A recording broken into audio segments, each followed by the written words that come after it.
ассалому алайкум бинандагони азиз, хулосаи муҳимтарин хабарҳои рӯз дар нашри ҷамъбастии барномаи иттилоотии навид дар студия Дилафрӯз Комилзода.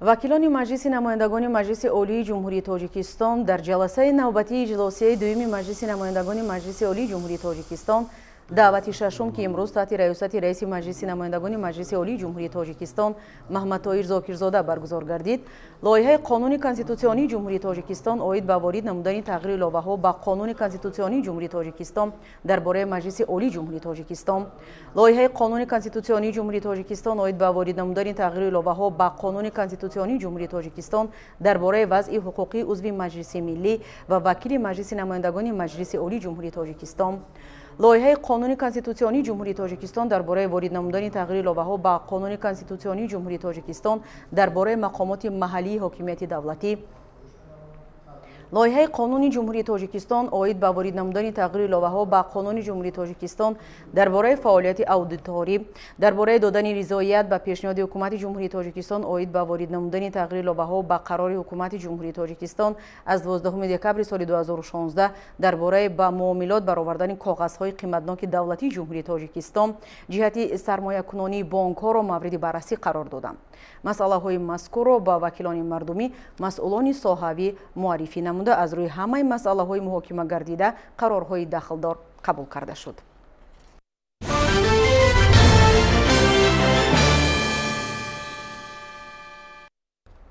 бо ташаббуси кумитаи рушди маҳаллӣ назди президенти ҷумҳурии Тоҷикистон дар шаҳри Душанбе таҳти унвони баланд бардоштани мақоми шаҳрак ва деҳот дар сохтори давлатдории муосир ҳамоиши сатҳи баланд доир шуд. дар кори ин ҳамоиш муовини сарвазири мамлакат Давлатшоҳ Гулмаҳмадзода ва роҳбарону намояндагони як қатор сохтору мақомоти давлатӣ иштирок намуданд. ҷузъиёти бештар дар шаҳри хабарнигоронамон. баланд бардоштани мақоми шаҳрак ва деҳот дар сохтори давлатдории муосир зери ҳамин унвон кумитаи рушди маҳаллӣ назди президенти ҷумҳурии Тоҷикистон дар шаҳри Душанбе ҳамоиши ҷумҳуриявиро баргузор намуд.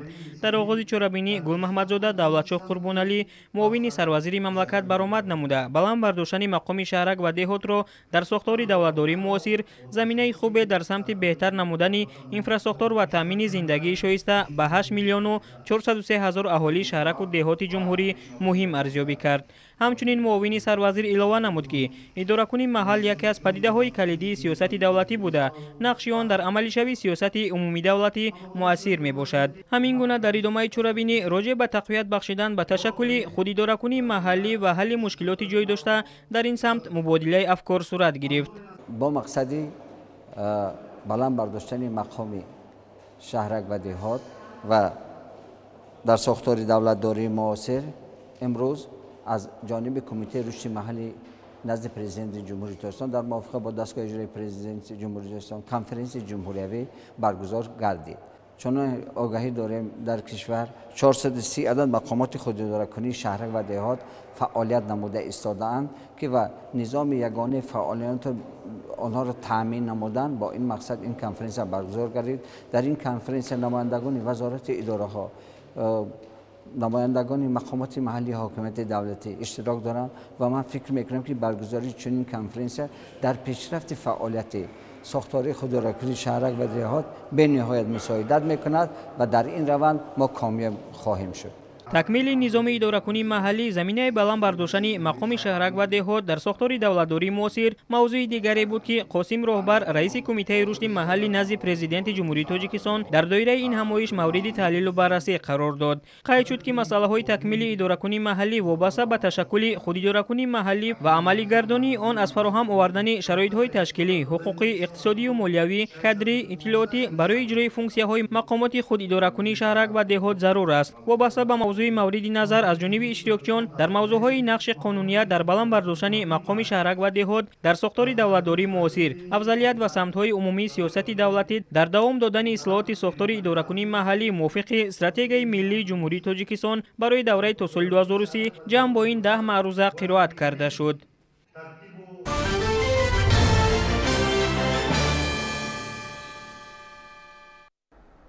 барои дар сатҳи баланд пешвоз гирифтани ҷашни 30-солагии истиқлолияти давлатии ҷумҳурии Тоҷикистон дар ҳамаи ҷамоату деҳоти шаҳри Ҳисор корҳои ободонию созандагӣ вусъати тоза пайдо намуда, бунёду аз навсозии иншооти таъиноташон гуногун бо маром идома доранд.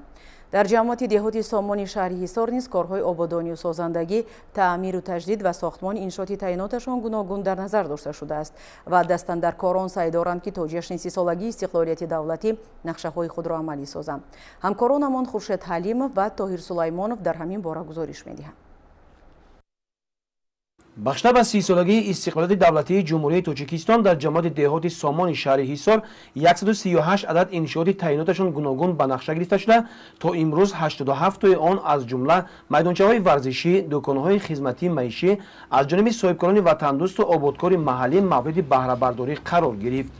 айни ҳол корҳои сохтмонӣ, бунгоҳи тиббӣ, кошонаи ҳусн, сартарошхона, майдончаҳои варзишӣ, корхонаҳои хурди истеҳсолӣ ва синфхонаҳои иловагӣ дар ҳамаи деҳаҳои ҷамоати деҳоти сомони шаҳри Ҳисор аз ҷониби соҳибкорони маҳаллӣ муташаккилона ҷараён дорад. айни ҳол ду та майдончаи варзишӣ сохта ба истифода додем ки ҳар рӯза ҷавонон меоянд дар инҷа ба ҳар гуна варзиш машғул ҳастанд. мо боз ду та майдончаи зимистона моҳи сентябр 30-солагии истиқлолияти ҷумҳурии Тоҷикистон ба истифода бурда мешавад. мақсади мо соҳибкорон ҳамин аст ки як гӯшаи ватанамонро обод кардан дар кор аст. бояд гуфт ки бо сохта ба истифода додани иншооти дорои таъиноти гуногун дар шаҳри Ҳисор сокинони зиёд бо ҷои кор ва маоши хуб таъмин хоҳанд шуд ва дар ин замина сатҳи зиндагии мардум баланд мегардад. бахшида ба ҷашни истиқлолияти давлатии ҷумҳурии Тоҷикистон ба кумитаи замини шаҳри Ҳисор аз тарафи шаҳрвандон ва соҳибкороне ки дар шаҳри Ҳисор кор ва фаъолият доранд ба кумитаи дораи замини Ҳисор 317 муроҷиати шаҳрвандон мактуб ва арзаҳо ворид гардидааст.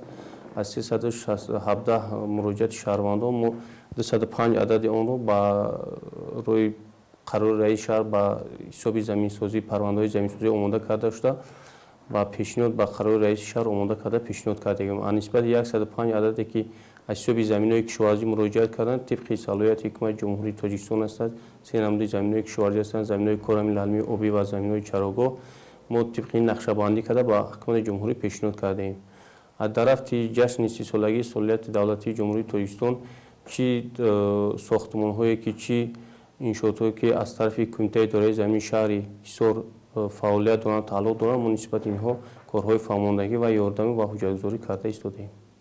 аз шӯъбаи меъмории назди мақомоти иҷроияи ҳокимияти давлатии шаҳри Ҳисор иттилоъ медиҳанд, то имрӯз аз наздик 1000 иншооти таъиноти гуногун ки бахшта ба 30-солагии истиқлолияти давлатии ҷумҳурии Тоҷикистон ба нақша гирифта шуда, зиёда аз 700 он ба истифода дода шудааст. кормандони корхонаи давлатии фаръӣ ба қайдгирии молу мулки ғайриманқул дар ин самт саҳми беандоза дошта сари вақт ҳуҷҷатҳои пешниҳоднамаи соҳибкорон ё ин ки шаҳрвандонро дар муҳлати муайян омода намуда истодааст. аз рӯи маълумотҳо то ба имрӯз 537 нафар соҳиби ҳуқуқи истифодаи замин гаштанд. кормандони мо кӯшиш менамоянд корро дар ин самт ҷонок намуда баъри сазовор пешвоз гирифтани 30-солагии истиқлолияти ҷумҳурии Тоҷикистон саҳмгузор бошанд. дастаҷамона ва якдилона ба анҷом расондани корҳои бунёдкорӣ рӯз то рӯз дар шаҳри Ҳисор бештар мегардад ки ин омил ҷиҳати дастгирии сиёсати роҳбарияти олии мамлакат ва муҳайёсозии шароити арзанда барои зиндагии шоистаи мардум фоли нек мебошад.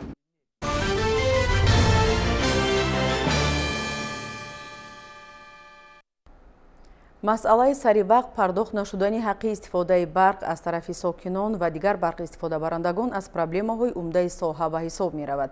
лозим ба зикр аст ки пардохти ҳаққи истифодаи барқ кафолати фаъолияти бемонеаи системаи барқрасонӣ ва таъминоти доимӣ бо қувваи барқ мебошад. хабарнигорони мо мавзӯъро аз ноҳияи Рашт идома медиҳанд. ҳукумати ҷумҳурии Тоҷикистон ба мақсад расидан ба яке аз ҳадафҳои стратегии миллии таъмин намудани истиқлолияти энергетикӣ дар баробари бунёди иншооти бузурги тавлиди нерӯи барқ ба таҷдиди иншооти энергетикӣ мавҷудаи кишвар эътибори аввалин дараҷа медиҳад. бунёди нерӯгоҳи хурди барқи обӣ яке аз ҳадафҳои ҳукумати ҷумҳурии Тоҷикистон дар роҳи расидан ба истиқлолияти энергетикӣ мамлакат мебошад. дар солҳои соҳибистиқлолӣ дар минтақаи Рашт 7 адад нерӯгоҳи барқи обӣ бунёд шуда, ҳамзамон хатҳои барқу зеристгоҳ ва даҳҳо адад трансформаторҳо таъмиру барқарор карда шуданд, то аҳолии деҳот ва ташкилоту идораҳои ноҳияҳои минтақаи Рашт бо нерӯи барқ таъмин карда шаванд. айни замон ҷиҳати гузарондани корҳои таъмирию барқарорсозӣ дар таҷҳизотҳои 1004 киловолт дар шабакаҳои тақсимоти барқи қидаи Рашт бо дастгирии роҳбарияти ҷамъияти саҳомии кушодаи шабакаҳои тақсимоти барқ дар ноҳияҳои тобеи ҷумҳур корҳои таъмирию барқарорсозӣ идома доранд. айни замон дар давоми солҳои 2019-2020 зиёда аз 7 миллион сомонӣ корҳои таъмирию барқарорсозӣ дар таҷҳизотҳои барқӣ гузаронида шудаанд, ки айни замон гузарондани чунин корҳо идома дорад.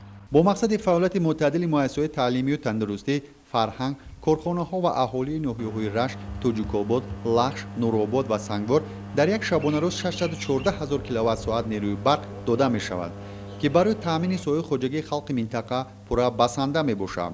мутаассифона пардохти нерӯи барқи истифодашуда дар ноҳияҳои минтақа хеле ҳам ташвишовар мебошад. аз ҷумла ба ҳолати 1 апрели соли 2021 бақияи қарзи барқи аҳолӣ ва ташкилоту корхонаҳои ноҳияи Рашт 21 миллиони 960 000 сомонӣ, ноҳияи Тоҷикобод 10 миллиони 220 000 сомонӣ, ноҳияи Лаш 15 миллиони 493 000 сомонӣ ва ноҳияи Нуробод беш аз 4 миллион сомонӣ дар маҷмӯъ қарзи ноҳияҳои минтақаи Рашт аз истифодаи нерӯи барқ зиёда аз 51 миллион сомониро ташкил медиҳад. дарозии хатҳои интиқоли барқи гуногун шиддати минтақаи Рашт дар умум 3673 километрро ташкил намуда, аз ин 3317 километраш бо пояҳои чӯбин мебошанд, ки солҳои 60 қарни гузашта бунёд шуданд. пояҳои чӯбин, ки бештарашон дар мавзеъҳои баландкӯҳ ҷойгиранд, 31544 адади онҳо кайҳои хизмати худро адо карда дар ҳолати садамавӣ ва корношоям қарор доранд. дар ҳудуди ноҳияи Рашт 1025 аз 17 километр хатҳои интиқоли барқи 1004 киловолт айни замон хизматрасонӣ доранд, ки шумораи симчӯбҳои чӯбини ҳудуди ноҳия 12515 донаро ташкил медиҳад, ки аз ин шумора 4969 адад симчӯбҳо пусидаю корношоям гаштанд.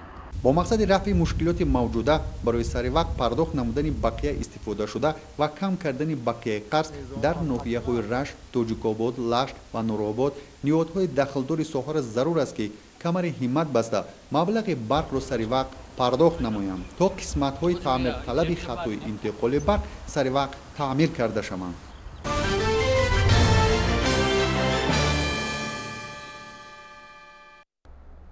фаъолияти маркази автоматикунонии идораи нақлиёт ва тартиботи ҷамъиятии вазорати корҳои дохилии ҷумҳурии Тоҷикистон ҷиҳати пешгирии қоидавайронкуниҳо дар пойтахти мамлакат мусоидати фаъол кард. бо вуҷуди ин то ҳанӯз дар миёни ронандагону мусофирон ва сокинону меҳмонон ҳолатҳои қоидавайронкунӣ ба мушоҳида мерасад. тафсилот дар таҳияи ҳамкасбонамон.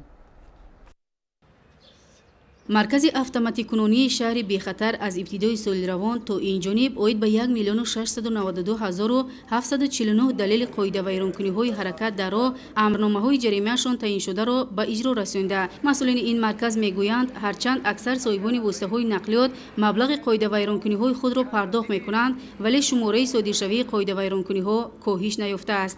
яке аз дастовардҳои асосии солҳои соҳибистиқлолӣ дар соҳаи бозрасии давлатии автомобилӣ ин сохтмон ва ба истифода маркази мутамарказонидашудаи шаҳри бехатар дар шаҳри Душанбе мебошад.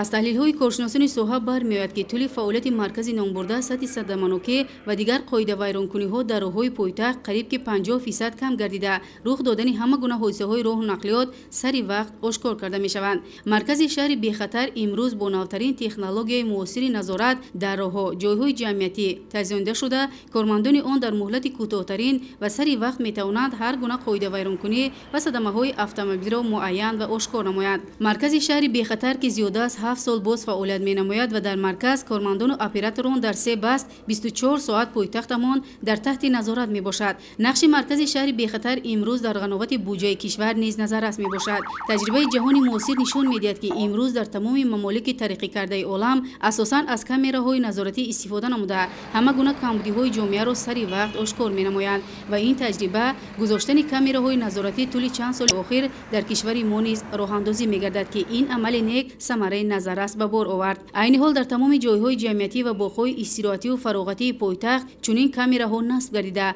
هر یک رفتار و کردار شهروندان زیر نظارت گرفته می‌شوند. تجربه مرکز متمرکزانیده شده شهر بی‌خطر در شهر دوشنبه نتیجه‌های دلخواه را به بار آورد. همزمان به دقت صاحبان واسطه‌های نقلیات رسانیده می‌شود که در حالت سری وقت مراجعت نمودن اید به پرداخت جریمه‌های تعیین شده مرکز شهر بی‌خطر نسبت به آنها جریمه مأموری سبک تعیین کرده می‌شود.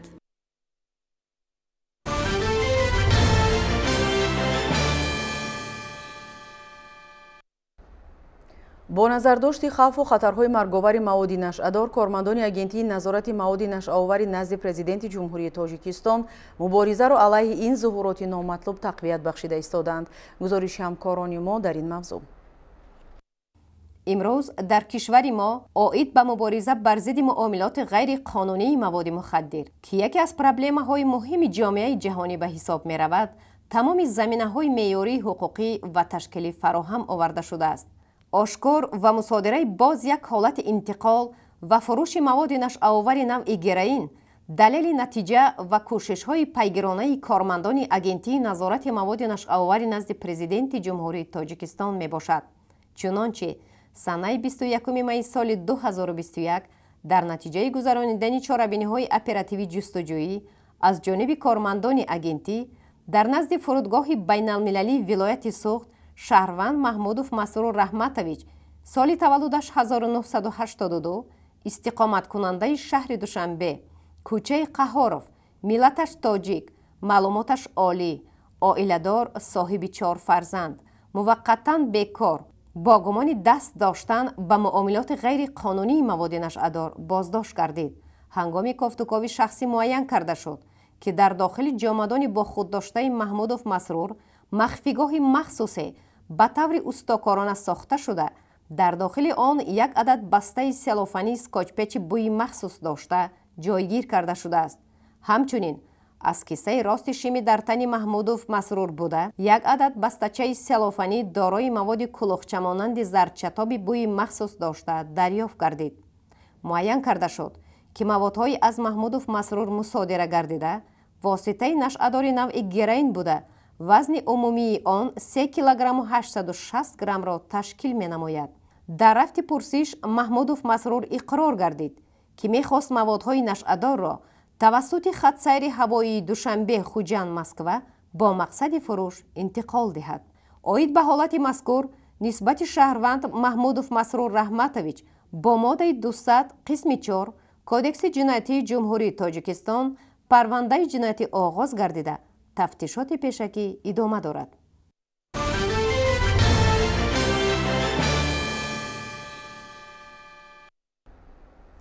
дар баробари дигар самтҳои афзалиятноки соҳаи тандурустӣ тибби хусусӣ низ дар кишвар рӯ ба рушд аст. бо дастгирии ҳукумати ҷумҳурии тоҷикистон фаъолияти муассисаҳои тандурустӣ тавассути ворид кардани таҷҳизоту дастгоҳҳои соҳавӣ ба талаботи давр ҷавобгӯ ба роҳ монда шудааст.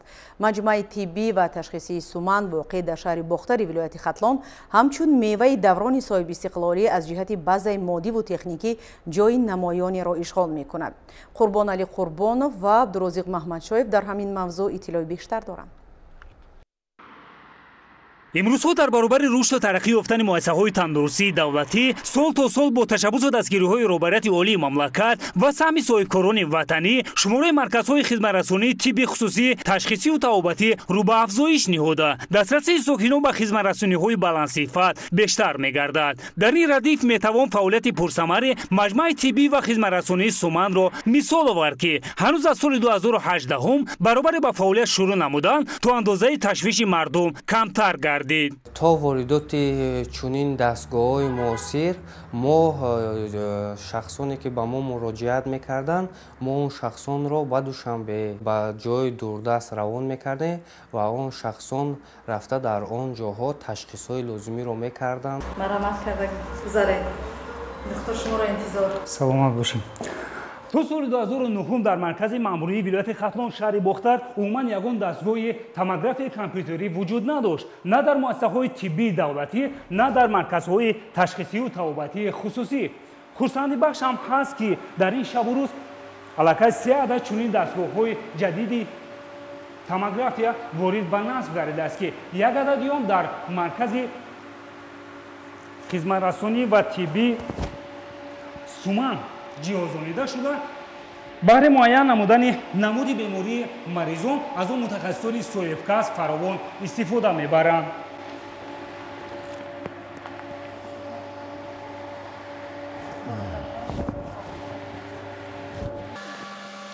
маҷмӯи тиббӣ ва хидматрасонии Суман дар шаҳри Бохтар мавқеъ гирифта дорои ҷадидтарин технологияи томографияи компютерӣ, рентгени рақамии насли нав, ултрасадо, сабти барқи дил ва озмоишгоҳ мебошад ки чунин дастгоҳҳои ҳозиразамонро ҳатто дар Осиёи миёна ангушшумор унвон мекунанд. ҳаст 1 4 6 8 16 32 64 намхел меравад.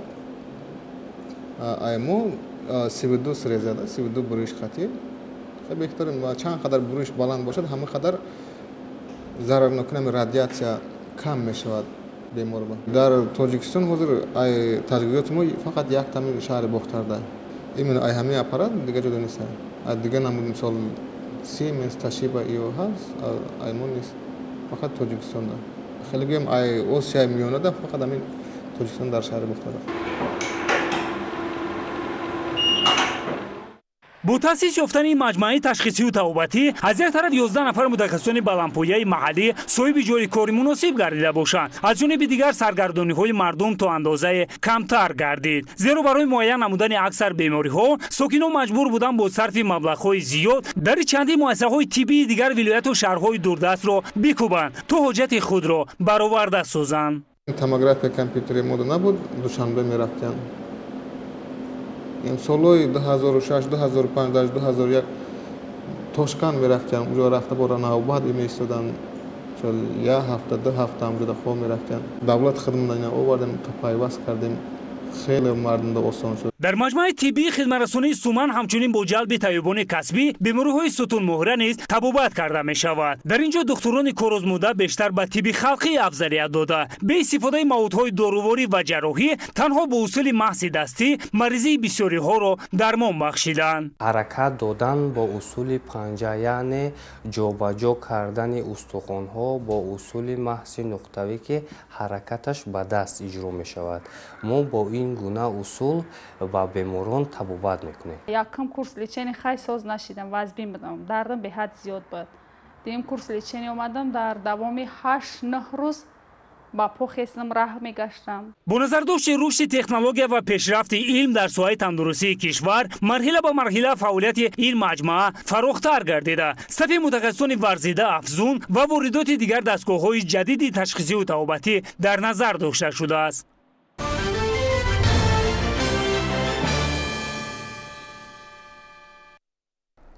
имрӯз дар донишгоҳи аграрии Тоҷикистон ба номи Шириншоҳ Шоҳ Темур бахшида ба 30-солагии истиқлолияти давлатии Ҷумҳурии Тоҷикистон ва 90-солагии таъсисёбии донишгоҳ таҳти унвони бонувони даврони истиқлолият конфронси илмӣ назариявӣ баргузор гардид.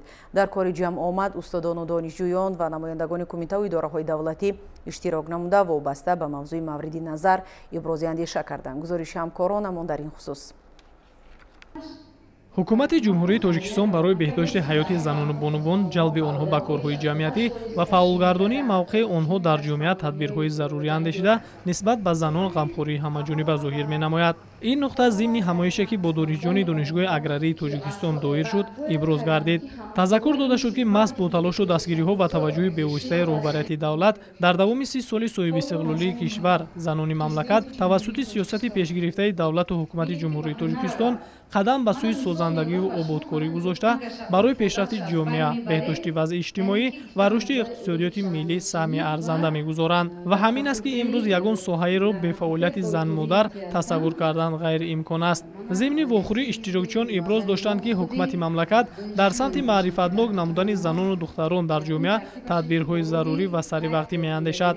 тавассути квотаи президентӣ ба таҳсил фаро гирифтани духтарони минтақаҳои дурдасти Кӯҳистон дар мактабҳои олии мамлакат бори дигар аз ғамхории пешвои миллат муҳтарам Эмомалӣ Раҳмон нисбат ба занону бонувон дар ҷомеа шаҳодат медиҳад.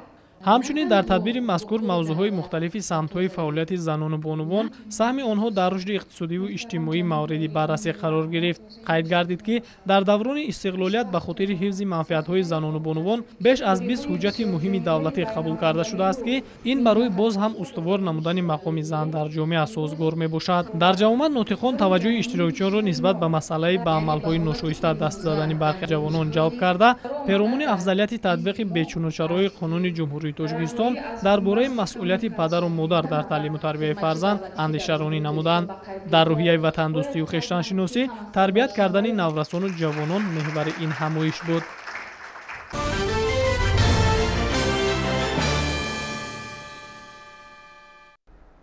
бахшида ба 30-солагии истиқлолияти давлатии ҷумҳурии Тоҷикистон ва ба хотири арҷгузорӣ ба осори пурғановати шоири халқии Тоҷикистон Муъмин Қаноат дар осорхонаи миллии Тоҷикистон намоиш дар мавзӯи Муъмин Қаноат ситоишгари ниёгони бузург ташкил гардид. дар ин гӯша намунаҳо аз ҳаёту фаъолият ва иҷодиёти ин шоири тавонои миллат ба намоиш гузошта шудааст. гузориши ҳамкоронамон. дар намоиш ашёи тарихие ки бозгӯи ҳаёту фаъолияти пурсамари устод Муъмин Қаноат мебошад ба маърази тамошо гузошта шуд. аз ҷумла осори санъати тасвирӣ, миз бо афзоликорӣ, аксҳои хотиравӣ аз давраҳои гуногуни ҳаёти шоир, ордену медалҳо, либосворӣ, зарфҳои ороишӣ, китобҳои дастнавис ва чопи сангӣ, осори шоир бо забонҳои русӣ, тоҷикӣ ва англисӣ, тӯҳфаҳои давлатӣ ва ғайра ба намоиш гузошта шуданд. ба иттилои масъулин намунаи писандидаи осори Муъмин Қаноат дар чандин маҷмӯъаҳои дастаҷамии гуногун забон дар гулчини ашъори Шарура, Ситораҳои замин, Роҳҳо ва болҳо, Мавҷҳои Днепр, Достони оташ, Суруши Сталинград ва ғайра дастраси умум гардонида шудаанд. яке аз намоишҳои бисёрам пурмазмун ки дар осорхонаи миллии Тоҷикистон ифтитоҳ гардид таҳти унвони устод Муъмин Қаноат ситоишгари ниёгони бузург номгузорӣ шудааст. ҳадаф аз баргузории намоиши имрӯза ин пеш аз ҳама шинос намудани тамошобин бо рӯзгор, эҷодиёт ва мероси адабии устод Муъмин Қаноат аст. ва бояд гуфт ки дар намоиши имрӯзаи мо зиёда аз 200 осор ҷамъоварӣ, ҳифз ва муаррифӣ мегардад. дар маросими ифтитоҳии намоиш доираи васеи олимон, адибон, шогирдону мухлисон ҳамчунин пайвандонашон иштирок намуда доир ба ҳаёту фаъолият, эҷодиёт ва саҳми боризи Муъмин Қаноат дар баланд бардоштани ҳуввияти миллӣ ва ҳифзи арзишҳои давлатӣ ибрози андеша намуданд. зикр гардид ки маҳз бо шарофати адибони бедордилу мубориз раванди худогоҳии миллӣ эҳьё шуд ва забони тоҷикӣ мақоми давлатиро дарёфт кард ки Муъмин Қаноат ва дигар адибони тоҷик дар саргаҳи ин ҷараён қарор доштанд. Муъмин Қаноат дар рушди адабиёти муосири тоҷик хидмати шоиста ба анҷом расонида, наслҳои гуногуни адибони тоҷик аз эҷодиёти ӯ ғизои маънавӣ гирифта ба камол расидаанд. ба таъкиди иштирокчиёни чорабинӣ Муъмин Қаноат бунёдгузори як роҳи нав дар адабиёти муосири тоҷик буд ки ин роҳи навро мешавад Мактаби миллат ном гузошт.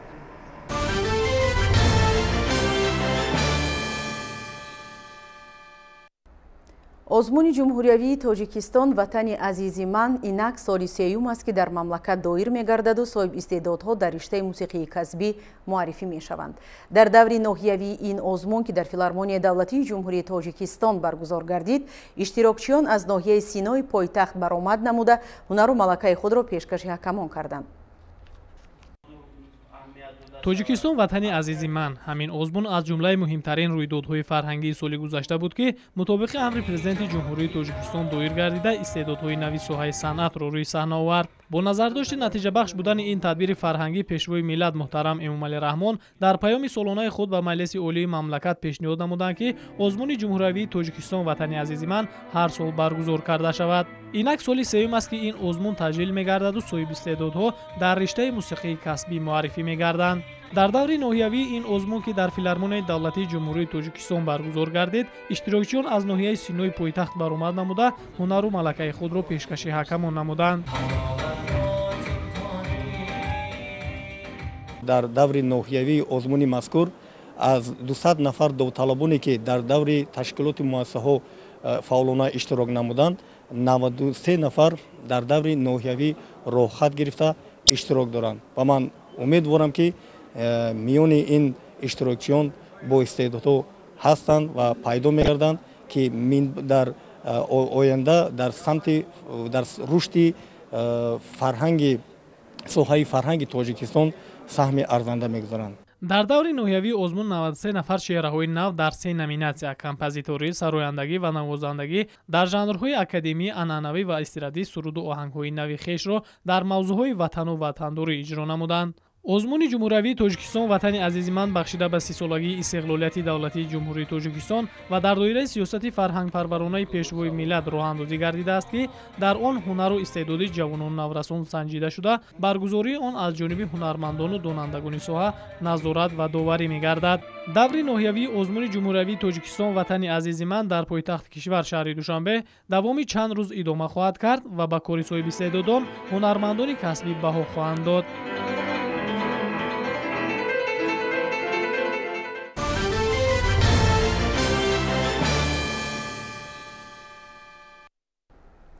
ҳамасола охири моҳи май баъди анҷоми таҳсил коллеҷу мактабҳои мусиқӣ дар шаҳру ноҳияҳо бо пешниҳоди консерти ҳисоботӣ дар назди мутахассисони соҳа ва падару модарон аз фаъолияти яксолаи хеш натиҷагирӣ мекунанд. дар ҳамин замина консерти ҳисоботии донишҷӯёни коллеҷи ҷумҳуриявии санъати ба номи Кароматло Қурбонови шаҳри Кӯлоб дар сатҳи баланди касбӣ доир шуд.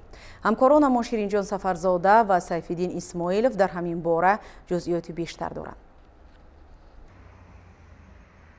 имсол низ баъди анҷоми машғулиятҳо омӯзгорону донишҷӯёни коллеҷи ҷумҳуриявии санъати ба номи Кароматулло Қурбонови шаҳри Кӯлоб консерти ҳисоботии хешро дар театри масака мусиқӣ ба номи Саидалӣ Вализода баргузор намуданд.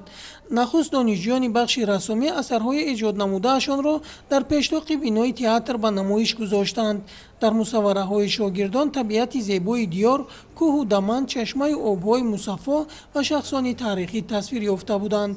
با صنعت رسمی ذوقی به نهایت داشتم. از همین سبب با کالج صنعتی شهر کولوب داخل شدم. نازکی های این کسب را از خود کردم و امروز یک چند رسم های آفریده خود را به نمایش گذاشتم. دانشجویان با این کنسرت آمادگی خیلی جدی دیدند و برای حاضران 16 نمره کنسرتی پیشنهاد میکنند. ملکه عبدالمومن باری اول روی صحنه میبراید و با فورتوپیانو موسیقی را پیشنهاد میسازد. باعث افتخار و سرفرازی ما دانشجویان است که در کنسرت حساباتی ما از ریاست فرهنگ ولایت و از ریاست فرهنگ جمهوریمان مهمانان زیاد حضور دارند و این البته امکانیتی است برای ما دانشجویان تا اینکه هنر و مهارت و ملکه خود را بهر هواداران و تماشابینان پیشنهاد نماییم. نوازش را از کمپوزیتور معروف ادوارد گریگ آماده نموده‌ام که نامش است پشیر گورنوا کرالیا. در این کنسرت حساباتی شروع از ارکستر دانشجویان به حاضران خور، فلکی پران با اوفری در اجرای انسامبل، نوازش با اکاردیون، دوتور، اسکریپکا و دیگر اسباب‌ها را پیشنهاد می‌کنند. آموزگاران کوشیدند که شاگردانشان آهنگ‌های بهترین بسته‌کاران و سرود و رقص‌های ملی را اجرا نمایند.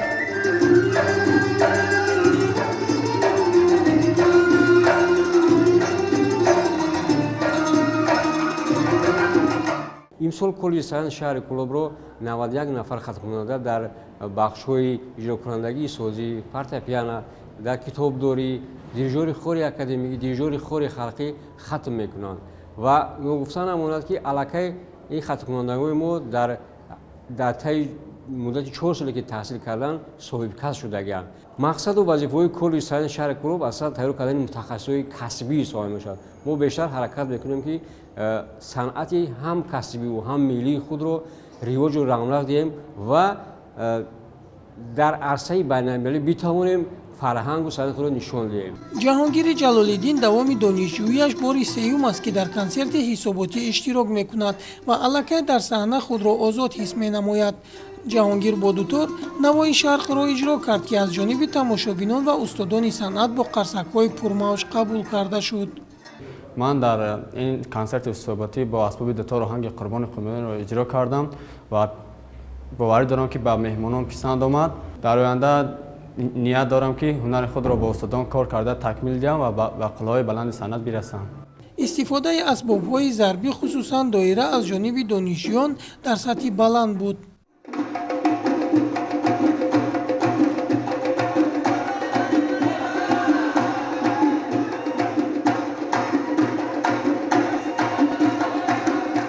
کنسرت حساباتی را سویتای رقصی انجام بخشید که از چند بخش رقص عبارت بود. дар ҷамъас раҳбарияти коллеҷ, муовини раиси шаҳри Кӯлоб ва кормандони раёсати фарҳанги вилояти Хатлон ба омӯзгорон барои омода кардани донишҷӯён ва беҳтарин донишҷӯён барои иштироки фаъолона ва пешниҳоди суруду рақсҳо ифтихорнома тақдим карданд. Ширинҷон Сафарзода Сайфиддин Исмоилов аз шаҳри Кӯлоб барои барномаи Навид.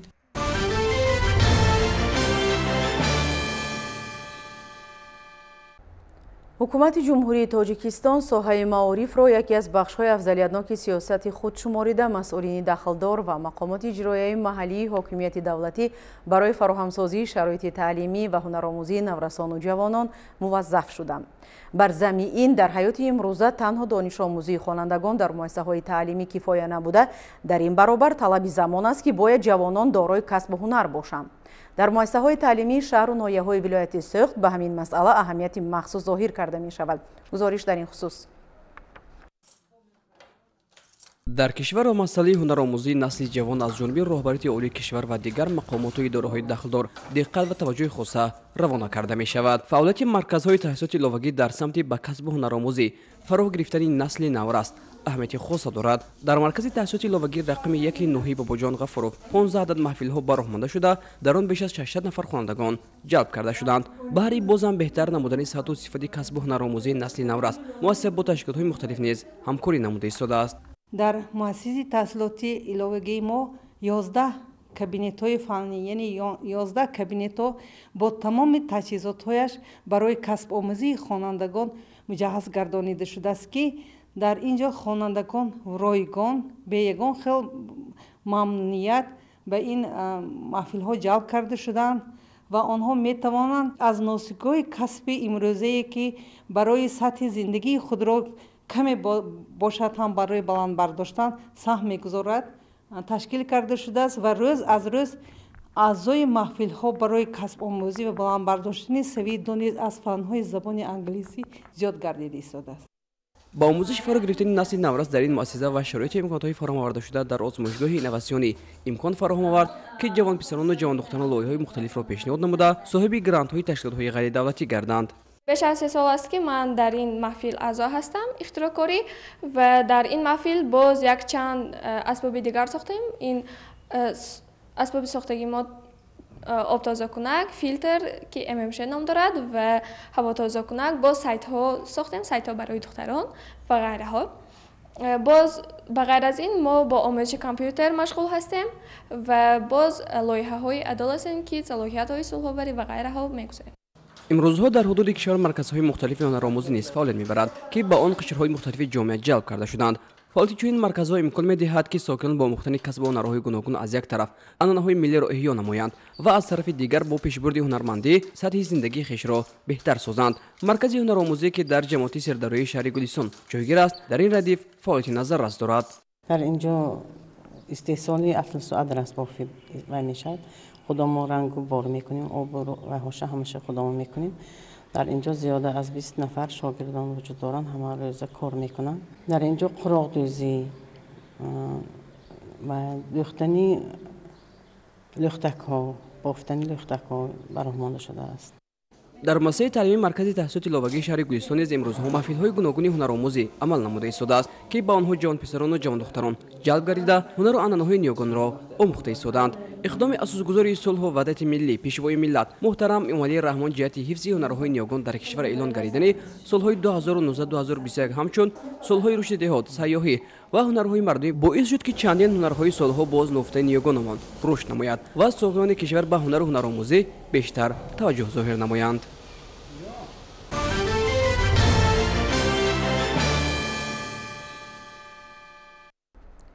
аксар мамлакатҳои ҷаҳон аз баландгаштани ҳарорати ҳаво ва сӯхтори бешазор азият мекашанд.